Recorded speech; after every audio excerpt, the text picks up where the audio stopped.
Hello दोस्तों। जय हिंद। मैं आज तो मैं कितनी पढ़ाई करा और कैसी तैयारी करता था और कितने घंटे पढ़ता था और कौन सी कोचिंग की और कितने समय से मैं पढ़ाई कर रहा था, इसके बारे में आपको बताऊंगा।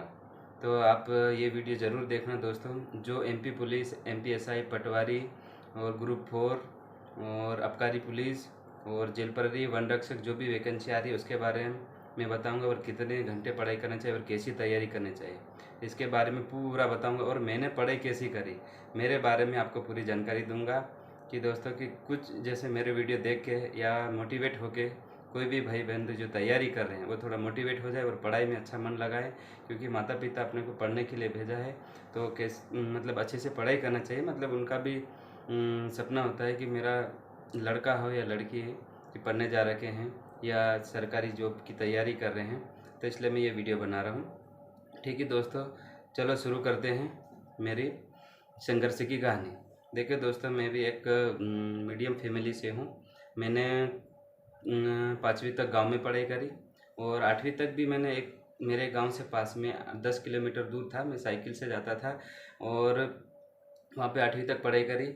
उसके बाद मैंने क्या हुआ, मैं भी कमज़ोर विद्यार्थी था 8वीं में। मतलब मेरा एक साल बैक हो गया, मतलब फेल हो गए थे 8वीं में। तो मेरे पिताजी ने क्या किया, मेरे को बोले कि ठीक है इस स्कूल से निकाल के, मतलब टांडा जो एक बाज़ार है छोटा सा, कोई बड़ा बाज़ार भी नहीं है, तो वहाँ पे एक प्राइवेट स्कूल थी सरस्वती ज्ञान मंदिर, तो मेरे को वहाँ पे एडमिशन करा दिया और मैंने एक साल वहाँ पे पढ़ाई करी दोस्तों।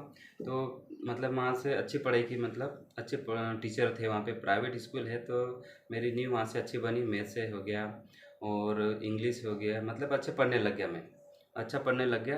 तो वहाँ से मैंने 8वीं पास की। फिर मेरे को समझ में आ गया कि मैं ना अब मेरे को कुछ और अच्छा करना। तो एक मेरे फूफा जी थे, वो टीचर है, तो उन्होंने क्या किया मेरे को कि बापू अच्छा पढ़ाई करता है तो इसको हॉस्टल में रख देते हैं।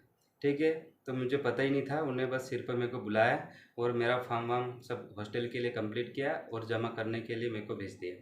तो वो एक मनावर तहसील के अंदर आता है, नहीं मनावर तहसील नहीं, गंदवानी तहसील के अंदर आता है वो, आवलदा करके।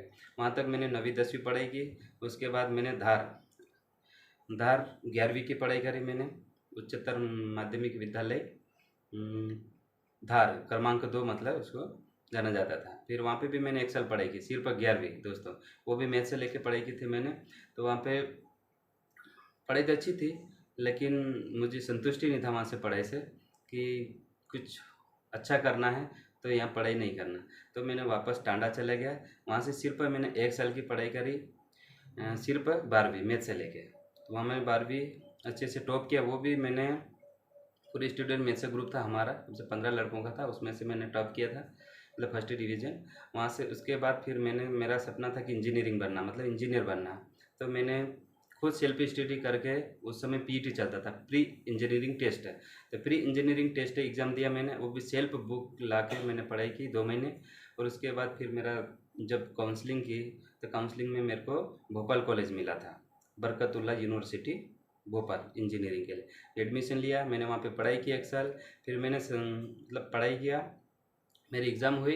एग्ज़ाम होने के बाद मतलब रिजल्ट आया, तो मेरे का मतलब इंग्लिश मीडियम था, इंग्लिश मीडियम था, मुझे कुछ समझ में नहीं आया। मैं तो हिंदी मीडियम से पढ़ाई की थी और गवर्नमेंट स्कूल से। तो मेरे वहाँ पे बैक हो गए, मतलब सब्जेक्ट रुक गए, यानी कहने का मतलब फेल हो गए। तो मेरा मन हुआ कि मेरे को अब पढ़ाई इंजीनियरिंग नहीं हो पाएगी मेरे से, घर वालों को समझाया मेरे से नहीं हो पाएगा, पर घर वाले माने तो। और फिर भी मैंने एक साल जैसे वैसे निकाला और मैंने वहाँ से टीसी लेके वापस इंदौर आ गया। इंदौर मैंने न्यू साइंस है, निर्भय सिंह पटेल कॉलेज के नाम से जाना जाता है। उस समय मैंने 2013 में एडमिशन लिया इंदौर निर्भय सिंह पटेल कॉलेज में। उस समय होलकर में लगती थी क्लासेस, तो मैंने वहाँ पे 3 साल की पढ़ाई की। तब से मैंने फर्स्ट ईयर में तो ठीक है, कुछ समझ में ना था कि व्यापम की तैयारी कैसे करें। फिर व्यापम की तैयारी, दोस्तों लोग जो हम रूम से रहते थे आसपास के, वो बोलते थे भैया लोग जो तैयारी करते कि आप लोग भी तैयारी करो, फर्स्ट ईयर में आ गए हैं, थोड़ा थोड़ा पढ़ते रहो। फिर उनकी बात मान के हमने एक साल तो निकाल दी, लेकिन सेकेंड ईयर जैसा आया वैसा मैंने सत्यादि शर्मा कोचिंग क्लासेस में, इंदौर है जो कि नवलखा पे, वहाँ पे मैंने एडमिशन ले लिया सेकेंड ईयर में, यानी 2014 में। 2014 में उस समय स्टूडेंट भी बहुत कम थे वहाँ पे सत्यादि शर्मा क्लासेस में, हम लोग थे कम से, मेरी बैच में 50 से 60 लड़के थे उस समय। तो एडमिशन ले लिए और ज्योग्राफी क्या होता है। उस समय नए नए सब्जेक्ट, हम साइंस से थे, बीएससी, इधर बीएससी चल रहा था मैथ्स से, तो बीएससी में केमिस्ट्री फिजिक्स है और मैथ्स है, 3 सब्जेक्ट ये आते हैं। बाकी जो हिंदी फाउंडेशन वो है, और ये ज्योग्राफी हो गया, इतिहास हो गया और संविधान हो गया, ये चीज़ें तो अपने को पढ़ते ही नहीं थे। और ये चीज़ें शर्मा कोचिंग क्लासेस में मैंने जाके पढ़ाई, मेरे को इंटरेस्ट आने लगा, मतलब अच्छा लगने लगा कि चलो भूगोल, भूगोल मतलब पूरा भारत देश या उसके बारे में मतलब अच्छे से जानकारी देने लगे भूगोल के बारे में। तो मैंने वहाँ से पढ़ाई की, इंटरेस्ट आने लगा, फिर पढ़ने लगा पढ़ाई, मतलब 6 महीने तक का कोर्स लिया था मैंने। फिर वहाँ से चलता रहा। फिर एसएससी जीडी का 2015 में फॉर्म भराए थे, तो सर ने बोला कि एसएससी जीडी का वैकेंसी निकली, फॉर्म डाल देना। फॉर्म डाला और तैयारी करते रहा। उसके बाद फिर एग्ज़ाम दिया, तो मेरा एसएससी जीडी, उस समय क्या होता था, पहले फिजिकल हुआ था, तो मेरा फिजिकल की तैयारी करी, फिजिकल निकल गया, फिर हमारा पेपर हुआ, तो पेपर भी मेरा निकल गया, एसएससी जीडी निकल गया। और मेडिकल हुआ, मेडिकल भी निकल गया, बस कंप्लीट हो गया। सबको मालूम हो गया था कि एसएससी जीडी में मेरा हो गया। लेकिन लास्ट में हुआ क्या दोस्तों कि 2016 में जब मेरिट लिस्ट आई इसकी एसएससी जीडी की, और उस समय मेरा 2016 में मैंने एमपी पुलिस की भी वैकेंसी है, उसका भी एग्ज़ाम था। तो मैंने 2015 में एसएससी जीडी क्वालिफाई किया, लेकिन मेरिट में बाहर हो गया था 2015 में। फिर 16 में एमपी पुलिस रिटेन तो निकाल लिया, लेकिन हुआ क्या, किस्मत ख़राब समझो कि जब रिजल्ट आया तो उसमें तारीख दे रखी थी कि आपको 7 दिन, मतलब 7वें दिन मेरा फिजिकल था जबलपुर में। अब 7 दिन में फिजिकल की कैसी तैयारी कर सकता, नहीं कर पाता ना, और बारिश का समय था उधर, सितंबर अक्टूबर में हुआ था शायद।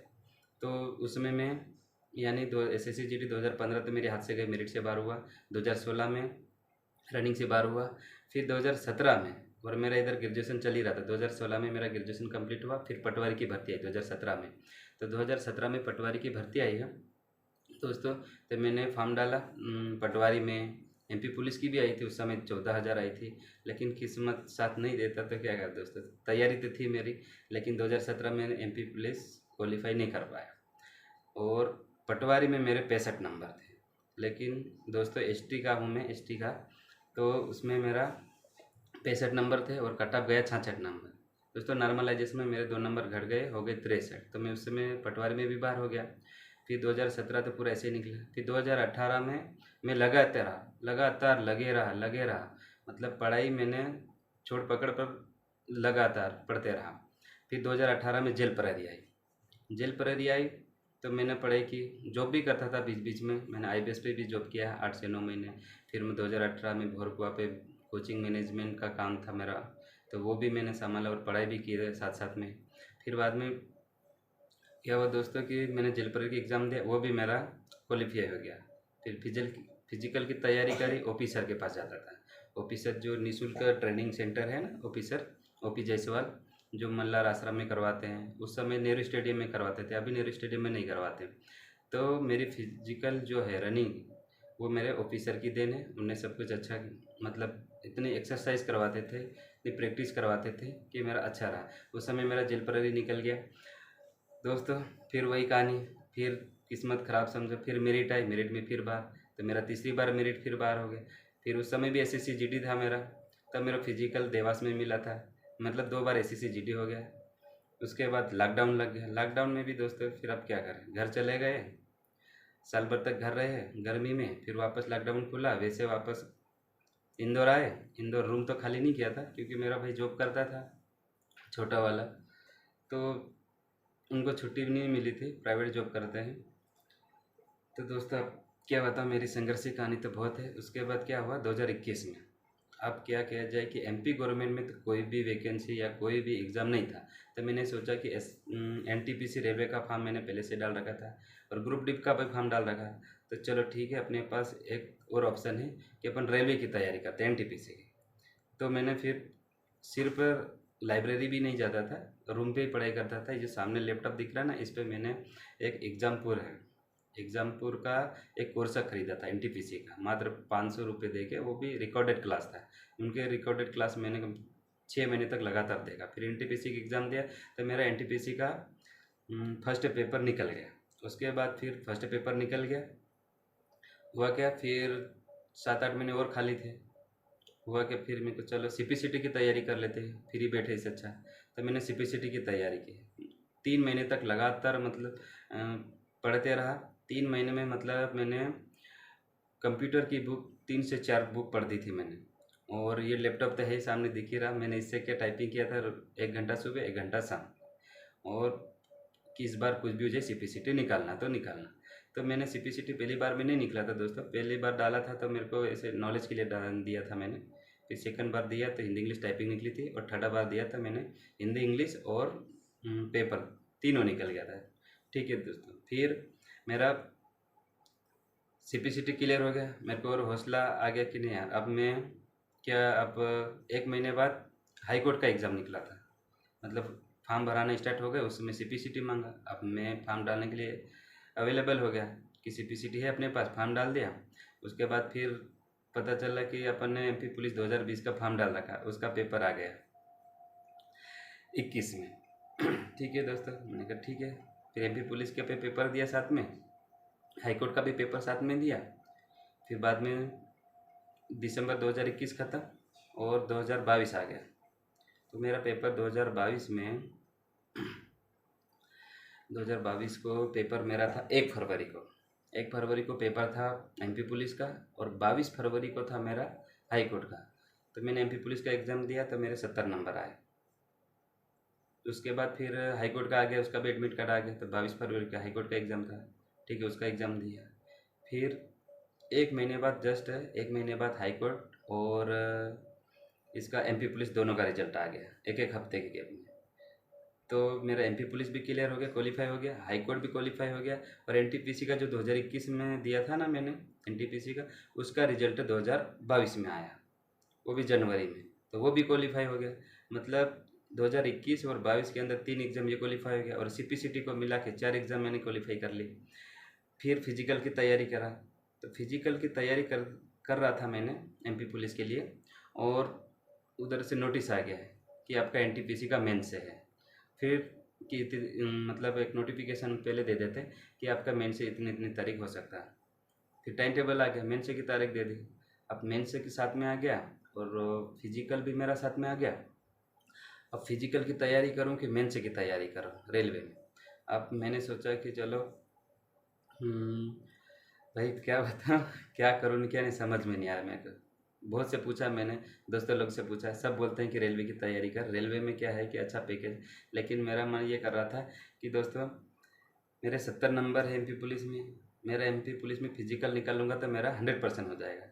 लेकिन रेलवे में जो मेंस है वो माइनस मार्किंग है, 90 मिनट में 120 क्वेश्चन करना है, 1.5 घंटे का टाइम और 120 क्वेश्चन। तो कैसे करो, समझ में नहीं आ रहा था। तो मैंने सोचा 100%, हर किसी चीज़ को 100% देना पड़ता है। तो मैंने एनटीपीसी को पढ़ाई नहीं कर पाया और तैयारी भी नहीं कर पाया।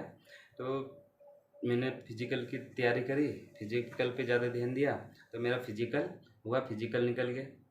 एनटीपीसी का मेन से भी देने गया था मैं, राजकोट था। फिर दूसरा तीसरा पेपर लेवल तीनों निकले थे मेरे, लेवल 6 है, लेवल 2, 3, 5।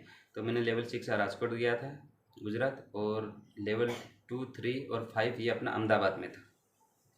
अहमदाबाद में थे तीनों, सब पेपर दिए, लेकिन जब रिजल्ट आया तो नहीं हो पाए। सिस्टर थी और सिस्टर है, कोई बात नहीं, सिस्टर है, और मेरा भाई जॉब करने, मतलब जॉब करता है पेट्रोल पंप पे। अभी वो आया नहीं, वो रात के 11 बजे आएगा, बस आने में होगा।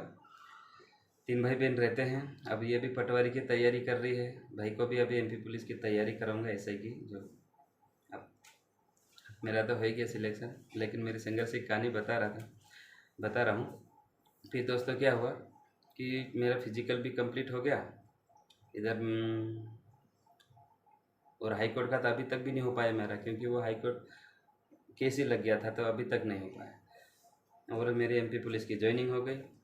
आज मैं पीटी से या डीआरपी लाइन इंदौर में हमको मिला है, पोस्टिंग इंदौर मिली है मुझे।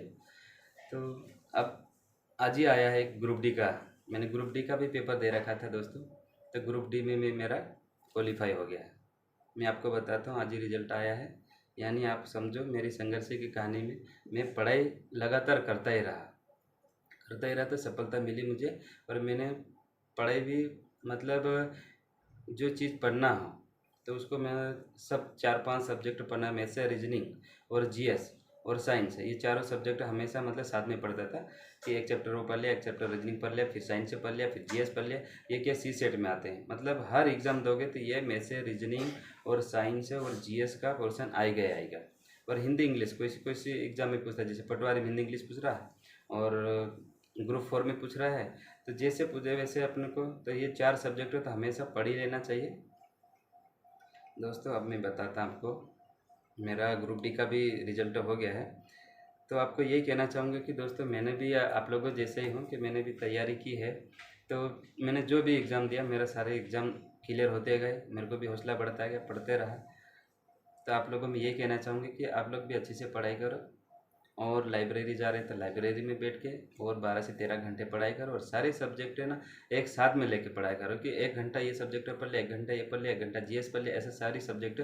और मेन बात ये है कि दोस्तों सबसे ज़्यादा आप ओल्ड पेपर पढ़ना, मतलब ओल्ड पेपर जिस सब्जेक्ट, जैसे पटवारी का दे रहे हो आप एग्ज़ाम, तो पटवारी का एग्ज़ाम दोगे तो ओल्ड पेपर ले आना पिछले, उनको पूरा पढ़ना, उसके पैटर्न के आधार पर फिर पढ़ाई करना, फिर नया जो टेस्ट लगाना। अभी जो नए वर्जन है ऑनलाइन आजकल मिलते हर कोचिंग का, उनको लगाना, एक कोचिंग का नहीं 2 या 3 कोचिंग का, फिर एनालिसिस करना और फिर अपनी कमजोरी पकड़ना और उसके हिसाब से पढ़ाई करना। और टेस्ट लगाना बहुत ज़रूरी है, मैंने बहुत टेस्ट लगाए थे।